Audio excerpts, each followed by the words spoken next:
میں نے پہلے جو ویڈیو میں عرض کیا تھا میں اس بات پہ قائم ہوں، زور زبردستی کسی کے ساتھ نہیں ہے.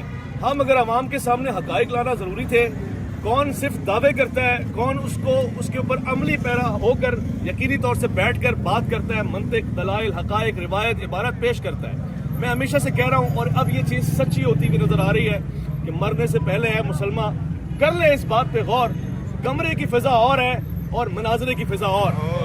تو جو میں نے یہ کہا تھا لیکن میرا دل کہتا تھا کہ نہیں بیٹھیں گے مناظرہ نہ جی، علمی مباحثہ کریں گے. علمی مباحثہ صحیح، بیٹھیں گے، بغل گیر ہوں گے، دو چار باتیں آپ دکھائیں گے جی میں نے اس پہ اختلاف کیا ہے، اور یہ کہیں گے اختلاف کی وجہ آپ کے پاس غلط ہے، روایت یہ ہے، یہ ایسے ہے. یہی گفتگو ہوتی ہے اور یہ شیوا رہا ہے علماء کرام کا، یہ طریقہ رہا ہے اور یہی چیز پسندیدہ ہے. مگر مجھے یہاں پر آ کر دل ٹوٹا ہے، افسوس ہوا ہے. سب لوگ کھڑے ہوئے، اہلیان جہلم آ گئے، انہوں نے اپنی شکایتیں نوٹ کرائی، ہر بندے نے اپنا اپنا ذمہ کیا.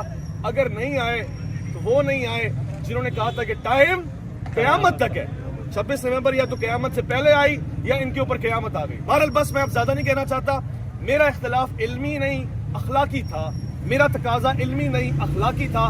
علمی گفتگو کے لیے مفتی صاحب آئے تھے جن کو آپ نے کہا تھا حنیف قریشی صاحب آپ کو چیلنج ہے، ٹائم قیامت تک ہے. 26 نومبر آ گئی اور مفتی صاحب آ گئے. میں ان سے معذرت خواہ ہوں اور اس بات کا اظہار کرتا ہوں کہ جی اگر میدان میں سامنے والا نہ آئے نا تو جو آ کے ڈٹ کے کھڑا ہو جائے وہ حیدر کرار کا نمائندہ ہوتا ہے، وہ مطیع ہوتا ہے، فرمانبردار ہوتا ہے. مفتی صاحب آپ کی آج یقینی طور سے سب نے دیکھ لیا فیصلہ عوام کے سامنے. اس سے زیادہ میرے پاس کچھ نہیں ہے. یہ اخلاقی طور سے مجھے مایوسی ہوئی ہے آج.